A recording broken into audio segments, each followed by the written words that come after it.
You already know from the title what this video is already about, so I will go straight to the answer. No, you're not bound to anything. No, you're not bound to anyone. And destiny is simply an illusion. I believe that in the spiritual world, this might be one of the most debated topics since the age of dawn. And my intention with this video today is to bring my truth and my point of view about the topic. By the way, I am a spiritual coach and intuitive channeler, and I post videos about spirituality every single week. So if you don't want to miss anything, you can subscribe to the channel. So let's go to the topic. This is one of the questions that I have wondered so much about for all this time. And only recently I was really able to really harmonize the two concepts together. Because my point is that why is it so debated? Because actually they are opposite concepts. Free will means that you have the freedom, the choice to do whatever you want in this life. And destiny, it means that you're bound to something specific that needs to happen. How can you harmonize these two topics? They're the opposite, actually. They mean the opposite thing. Let's go back to the moment when you incarnate. So when you incarnate, you are a fragment. You are a fragment of your whole soul. You're not your whole soul. You're just an aspect that your soul wants to experience within this life. Because our soul is so vast, it's infinite actually. It could never possibly experience all of itself in one incarnation. So in every single incarnation, it's kind of like you crystallize, you take aspects of your soul that wants to experience in this life. So what you will crystallize is basically your blueprint. So certain experiences that you want to learn, certain things that you want to learn, certain themes that you want to explore in that way. So it is all kind of like brought together into a blueprint that tells basically who you are at the core, who you are, and the way you understand who you are. It's simply by tuning in with your heart. Everything that brings you joy, peace, and love, that is the way that you understand what your blueprint is. So very easily, we could call destiny as that trail that brings you to the actualization of your authentic self by following the trail of joy and passion and love.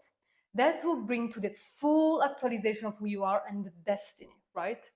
In a sense. However, the point is that it's not necessary that it goes into that way, because I was wondering about this thing. We proceed in our path to learn those lessons. We have free choice to choose what we want according to the lessons that we've learned and according to what we believe to be true. We have complete freedom in that. Therefore, the lessons that we learn are completely up to us. We are the ones that decide, that overcome a challenge. We are the ones that learn a lessons and therefore proceed. Because the way this reality is structured is that you cannot basically go to the next level until you have mastered a certain lessons where you are. You will always be stuck in a certain situations loop of reality until you understand the lessons that reality wanted to teach you. And so I was wondering, because I know that there's people that live lifetime after lifetime with the same lessons, with the same situations, because they didn't learn the lesson.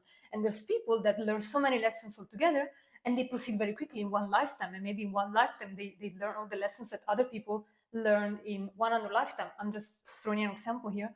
And so I was wondering, but then if some people learn the lessons before and others no, how can you have a destiny here? Because the path to which you learn lessons is completely up to you. It's a choice that you make. The moment you say, I want to grow, I want to expand, I want to align to my highest timeline, highest destiny, so blueprint, let's say, that is when you understand that those lessons are there for you to learn and grow.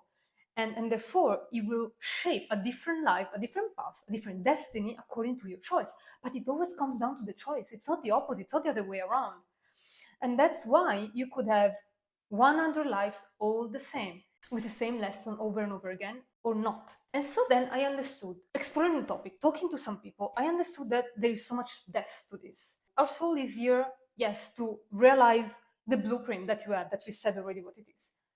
But your soul is here to learn what happens when you take certain choices. What are the consequences of certain choice?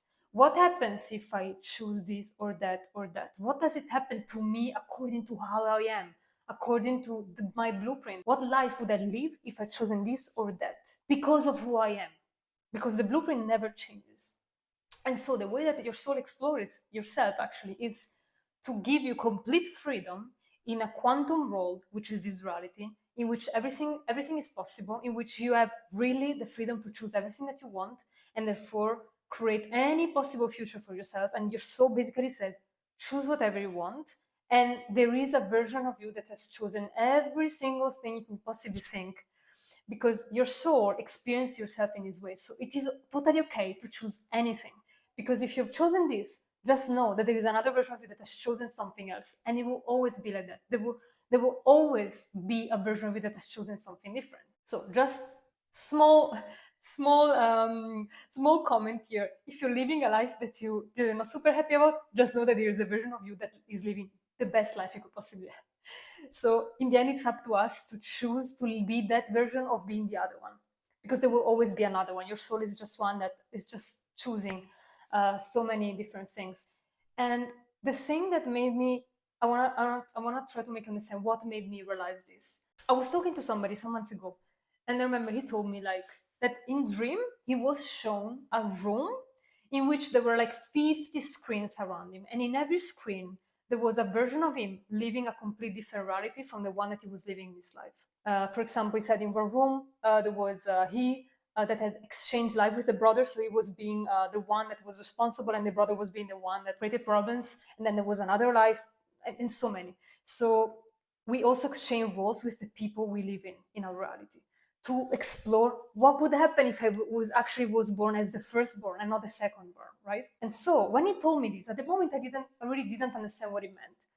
But then after that, I remember that I learned about something else. I remember that one of the things that people say, people that have near-death experiences say when they're back. So near-death experiences is when you die, and then you come back in crazy ways. Maybe people that were died and then they're like suddenly alive again.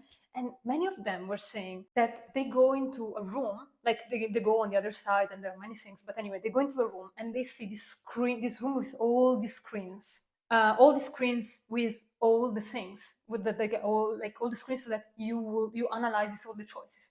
And that made me connect the two things, and with also my understanding of how the reality works, of the fact that there really is a version of you that has chosen any possible things that you could possibly choose. You are really living actually different lives. Maybe you are in the body of a brother, of your sister, or maybe you are exchanged with somebody else, and you're having these realities. They all exist. You're only focused right now on this one, you that you're watching me.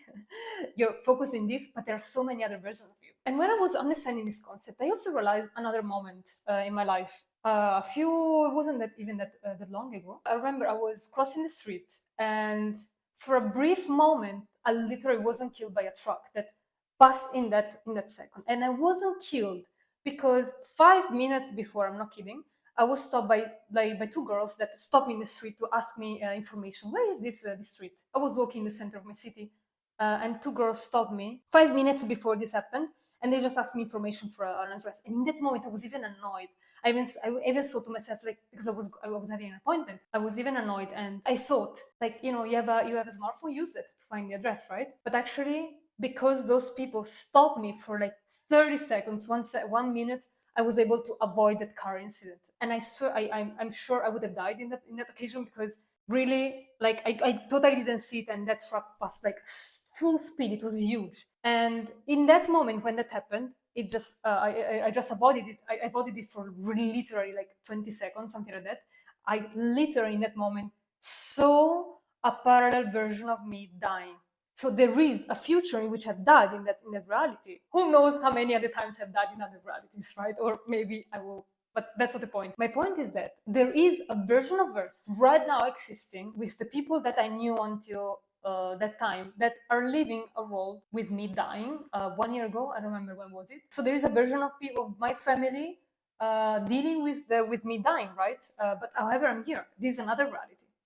And this also puts death in a different perspective. As much as I don't want to talk about death because that requires another video, but this is also something that really is interesting to consider. We can die in certain realities and we will not die in others, because our presence, that we like it or not, that we realize it or not, has an impact on the collective on Earth. There are versions of Earth in which there is no place for you, in which your blueprint cannot thrive, you cannot be yourself, and therefore doesn't make sense that you exist in those Earths.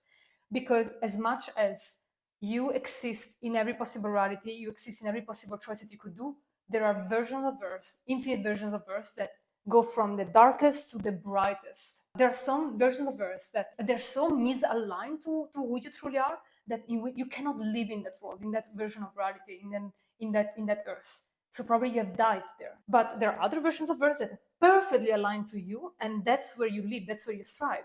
Obviously, this is a version of earth that is aligned to me because I'm actually acting on my passions. I'm actually doing what I love. And there are other versions of me that did not act on that passions. So how is it possible that there are infinite versions of earth? It's simple, actually, if you think about it. If every single person on the collective can exist simultaneously in all these infinite versions of themselves, it means that each one of these versions has created a different version of earth, right?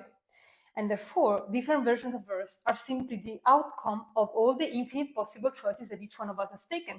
And therefore, there will always be an Earth that is aligned to what you are in that moment. Because this is the point. You don't change the world, you change yourself. And then, according to who you are, your beliefs, who you truly are, you align to a version of Earth that matches who you are. It all works on a vibrational match. Everything, it's a vibrational match. Vibrational match is a law of attraction, how you want to call it. Vibrational match, the way I see it is that you are a match for something that is a perfect match for you. You do not attract things in your life that are not a perfect match for you. You are needed from them as much as you need them. And this happens for everything. If you need something, if you want something, there is a version of us that has that perfect need, that perfect something for you. You can trust it. So having said that, I think that you start to understand that from seeing things from this perspective, the concept of destiny doesn't really make sense anymore. Because if there is a version of you that has lived any possible future according to your blueprint, according to the things that you wanted to experience, learn, explore, there is really no destiny, right? Like there is a destiny of you doing this and that. This concept kind of loses its logic.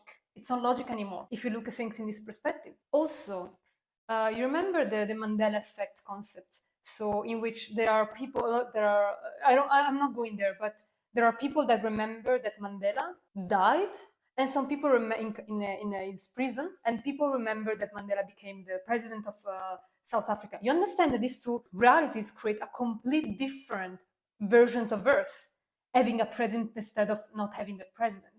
This tells you how can somebody be destined to be president, and how can that same person die into another version? It doesn't make sense. So destiny, the way I perceive it now, it's actually a limiting belief. Because if we believe that we are destined to something else, that's exactly what you're going to experience.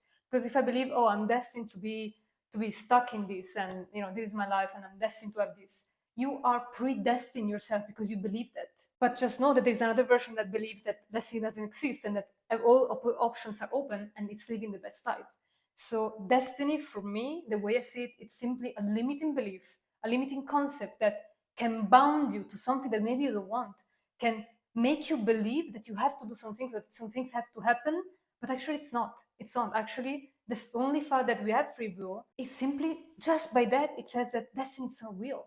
Because freedom, it's an absolute concept. How can you have freedom that is bound, that is limited by something that you have to experience?